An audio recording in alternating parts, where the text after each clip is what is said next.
ve kanalıma hoş geldiniz. Bugün size bir üründen bahsedeceğim. Ben bunu AliExpress'ten aldım. Bahsettiğim ürünün de montajı dahil sizlerle birlikte yapacağız. Nedir bu ürün? Vites topuzu. Bunun linkini de bırakacağım. Vites topuzu nasıl? Bakın burada gördüğünüz gibi. Bunu fotoğrafını da göreceksiniz. Normal Renault araçtaki vites topuzundan boyut olarak biraz daha aşağıda kalıyor, alçakta kalıyor. Dolayısıyla düğmelere vesaire erişim daha kolay oluyor. Hem biraz daha böyle değişiklik isteyen için güzel bir ürün. Düğmesi böyle yanda, orijinali gibi ön tarafta değil. Kutu içeriğinde ne var? Bunu satın aldığınızda ne ile birlikte geliyor?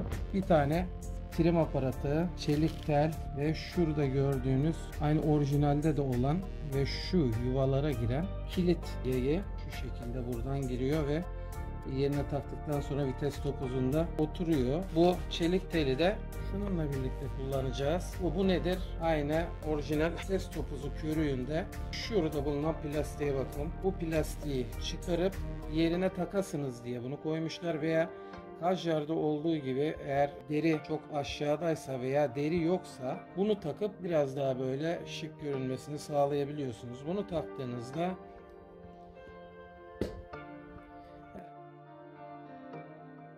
kadar da böyle attırıp iyice sıkmasını sağlayabiliyorsunuz. Kutu içeriği bu kadar. Trim sökme aparatını kullanarak tırnaklar var içinde, onları kurtaracağız. Köşeden başlıyorum.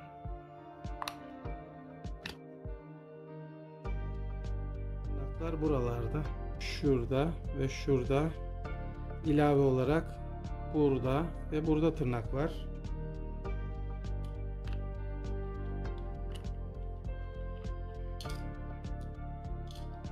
Ben bunu sökmek isteyen olur belki diye bunu da göstermek istedim. Böyle bir menteşeli yer var. Yayı görebiliyorsunuz burada. Yayı kurtaralım. Bu düğme bu şekilde buraya kadar rahatça geliyor.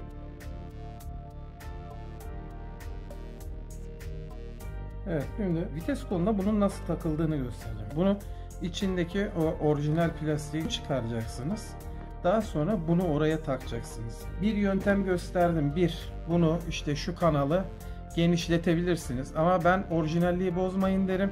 Çünkü bunu kullanmaktan vazgeçerseniz eskiye döndüğünüzde burası eğer çapı çok fazla olursa vites kolu sağa sola oynayacaktır.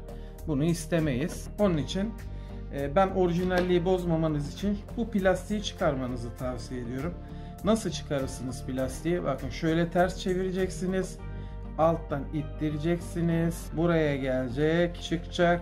Sonra bunu yavaş yavaş böyle açtığınızda yapışkanlı yerleri çıkıyor. Bakın bunun tabii önce çıkarmadan önce şunu da göstermek istiyorum.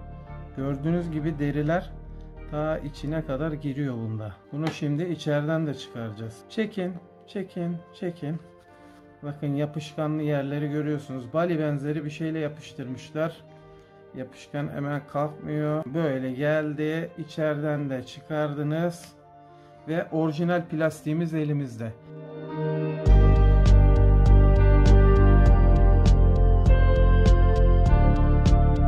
Eskiye dönmek isterseniz bunun tersi yöntemi kullanarak tekrar yerine takabilirsiniz. Tersi yöntemde ne? Şu taraf vites kolunun şöyle tuttuğumuzda arka tarafına, arabanın arka tarafına gelen kısım. Hangisi? Şu çentiğin olduğu kısım. Şu dikişli kısımla denk getireceksiniz geri takarken. Bunu da anlatayım.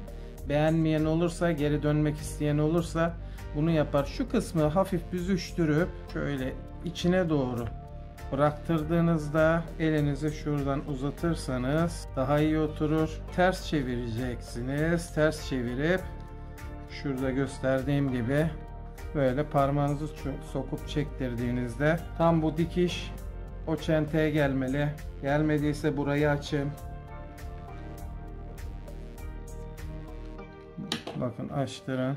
Daha sonra bunları içine ittirdiğinizde bunun yerine oturduğunu göreceksiniz. Bakın eski haline çevirdiniz. Ama biz burada şu anda onu yapmayacağız. Ne yapacağız? Daha sonra kullanmak üzere saklayacağız bunu güzel bir yerde. Bunun içine takacağız. Bunu takarken de şunu da kullanacağız. Benzer çentikten var bakın. Arka tarafta. Şu şöyle takılıyor. Böyle yani düğme sağ tarafta olacak. Ön tarafı bu taraf, arka tarafı bu taraf. Dolayısıyla dikişli yere burası gelecek. Çentik dikişli yere gelecek demiştik. Çentik ne için lazım? Şuradaki şu uzantı için lazım. Böyle yine aynı şekilde getiriyoruz. Dikişli yere çentik gelecekti. Çentik burada. Hafif içine sokuyoruz ve ittirip ters çeviriyoruz. Mümkün olduğu kadar elinizde ittirin. Çapı daha fazla olduğu için bu taraftan çıkmaz. Peki nasıl ortalayacaksınız? Ya çentik tam dikişin olduğu yere gelmezse? Onun için de bunu kullanacaksınız. Bunu takıp bu şekilde ittirdiğinizde bakın bu buraya denk geliyor. Bakın tam o çıkıntıyla çentik bir araya geldi. Bunu ittirdim. Bu şekilde yapınca hemen hemen birbirine yapışacak. Bakalım bu vites koluyla komple girecek mi? Bunu deneyeceğim ve size de göstereceğim. Çok güzel bir görüntü istiyorsak üst tarafını en azından kesip yapıştırabiliriz. Ben şu anda denemek için yaptığım için estetiğine daha sonra bakacağım bu işin. Bunu mesela içeri koyduğumuzda ne oluyor? Bu sığmıyor. Örnek olarak gösterecek olursak bakın sığmıyor.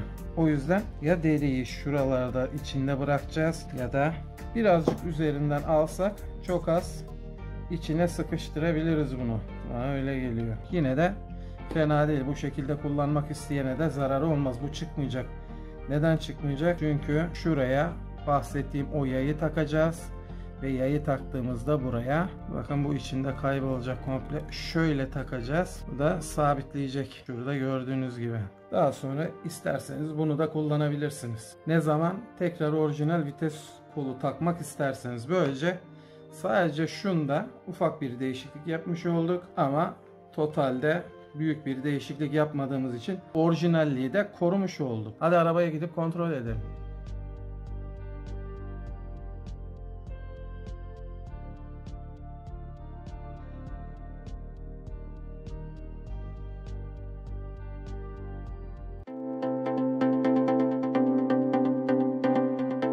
Şimdi arabaya geldik. Bunun daha önce nasıl söküldüğünü göstermiştim. Kanalımda detaylı videosunu bulabilirsiniz. Bunu N'ye getiriyoruz. N'ye getirdikten sonra şurada gördüğünüz gibi bunu aşağı ittiriyoruz şu şekilde. Bir daha yakından göstereyim. Şurada gördüğünüz gibi aşağı ittiriyoruz. İttikten sonra bakın şurada bir tel var, yay. O teli çıkarıyoruz ve gördüğünüz gibi kol geliyor. Bu şimdi orijinal. Bunun tel yuvası ince. Şuraya girecek. Ancak bunun teli daha kalın. Ne yapacağım şimdi? Önce şunu ayıracağım. Şu kısmını ayıracağım. Şu vites kolunu bunu aşağı geçirip vites kolunu aşağı doğru ittireceğim. Göstereyim hemen. Önce bunu bir ayırayım. Önce bunu buraya geçiriyorum. Bakın son kısmı biraz zor geçiyor. Yine çekelim.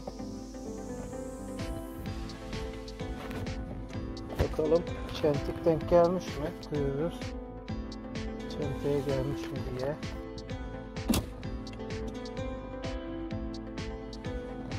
Evet.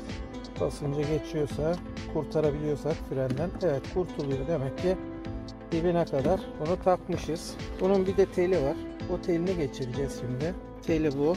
Bu şekilde yuvaya girecek. Bu çente bu kalın yay olmadı. Geri çıkıyor yapınca yukarı çektiğinizde şöyle göstereyim. Bakın yukarı çektiğiniz zaman çıkıyor. Biraz zorlayınca. Bu şekilde çıkıyor. Halbuki biz çıkmasını istiyoruz. Belki biraz inceltmemiz lazım. Ya da tam oturtmamız lazım bunu. Ondan önce şunu yerine oturtalım. Şöyle yapıp merkezi oturttuğumuzda bakalım bu oturacak mı? Oturttuğumuzda şunu da şöyle oturttuğumuzda aşağı yukarı böyle olacak görüntü. Şu şekilde göstereyim size. Evet, bakın. Hemen hemen oturdu. Yayı taktım. Şimdi bunun içine geçirip ondan sonra buraya takmayı deneyeceğim. O dibine kadar girmedi. Normalde buradan dışarıdan çıkması lazım. Ama yay içinde görüyorsunuz. Görüntüde böyle şu birleşim yerleri bu şekilde oldu ama bu düzeltilebilir. Daha önce de söyledim. Şimdi böylece bunun içerisine geçireceğim ben bunu. Bakalım nasıl olacak.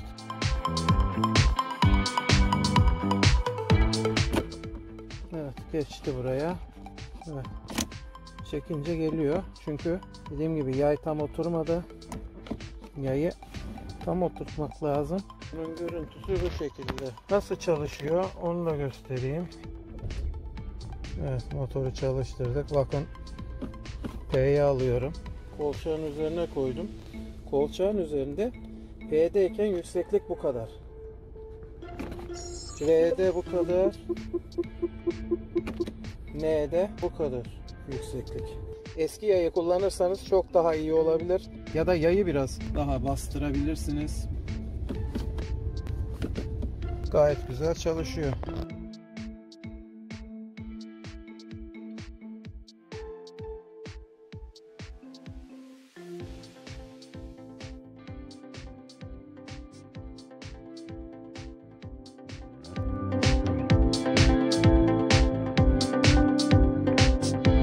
Olmayan buraya sıkı geçme olarak oluyor. Sıkı geçme olarak oluyordan kastım hani bunun üzerine çok böyle iyi bastırmanız lazım ki yerine otursun. Ondan sonra bu üzerinde kalabiliyor ve şu klips de yerine oturuyor, kullanabiliyorsunuz. Nasıl kullanacaksınız onu göstereyim. Önce yine bunun içerisine bunu takacağız. Onun içerisine takmadan burada gördüğünüz şu kanalı, yayı takmanız gerekiyor. Takış yönü şu. Bakın ön tarafta bir oyuk var. Yanlarda zaten boşluklar var. Arkada yok. Arkada şöyle bir uzantı var. Bu ön taraftaki oyağı oturtacaksınız. Şimdi bunun üzerine bu yayı takacağım. Şunu. Ve ondan sonra bunun içine süreceğim onu. Bakın taktığınızda şu şekilde oluyor. Şu şekilde. Ve ittireceksiniz bunu. İttirdiğinizde o yay biraz açılarak içine oturuyor. Şimdi bunu bunun içine koyacağım. Bunun içerisine nasıl koyacağımı göstermiştim. Şuradaki şu arkadaki bakın bu çıkıntının gireceği bir kanal var. Nerede? Arka tarafında. Arka tarafı neye denk geliyordu? Şu dikişli yere. Buna dikkat ediyorsunuz. Kanalı hemen şurada görebiliyorsunuz. O çıkıntının girdiği yer burada. Bunu çıkıntı arkaya gelecek şekilde içine takacağım. İyice bastırdığınızda genel görüntü hemen hemen bunun gibi olacak. Bakın tam bunun ön kısmını şu üstün geometrisiyle aynı geometride. Alt tarafta aynı ovallik ve köşelikler var. Şimdi bunu denemek için bunun üzerine oturtacağım. Tabi klips de üzerine oturmuş olacak. Ondan sonra kolu tekrar serbest bırakacağım ve bunun nasıl söküldüğünü de göstereceğim. Hatta direkt yapalım şu anda. Bu nasıl sökülüyor onu göstereyim. Bunu sökmek için şu parmağınızı, iki parmağınızı kullanmanız yeterli. Ne yapıyorsunuz? Bunun iç tarafına giriyorsunuz. O iç tarafında şöyle dokunduğunuzda bakın şuradaki şu gördüğünüz tırnaklara erişiyorsunuz. Onu ufak ufak kendinize çektirip yukarı doğru kaldıracaksınız. Şöyle göstereyim. Bakın şuradan tırnağı buluyorum. Hangi tırnağı arıyorum şu anda? Şu tırnağı. Deriye zarar vermeden tuttum. Kendime doğru çektirdim. Yani şu ileriye doğru çektirdim. Yukarı kaldırdım. Bu birinci tırnak. Şurada ikincisi var. Bakın geldi. Sonrası zaten şuradaki tırnaklar, yan tırnaklar var. Çıkarırken daha sonra böyle komple geliyor gördüğünüz gibi. Bunun içerisinde de orijinali var. Aynı tırnaklar var. Alttan bakarsak şöyle bir geometrik şekil var buraya uygun. Bunu öne çeviriyoruz. Bakın getiriyoruz. Tırnakların gireceği boşluklar burada. 1, 2, 3, 4, 5, 6, 7. 2, 4, 6, 8. 8 tane boşluk var. Bunu şöyle geçiriyoruz. Tırnakları yerine oturtmadan önce bunu oturtuyoruz. Nasıl? Bakın bu şekilde çıkarıp geçirip üzerine bastıracağız aşağı doğru. Biraz fazla baskı uygulamak gerekiyor ki çekince gelmesin. Evet, gelmiyor ve deriyi tırnaklara denk getirerek yerine oturtuyoruz.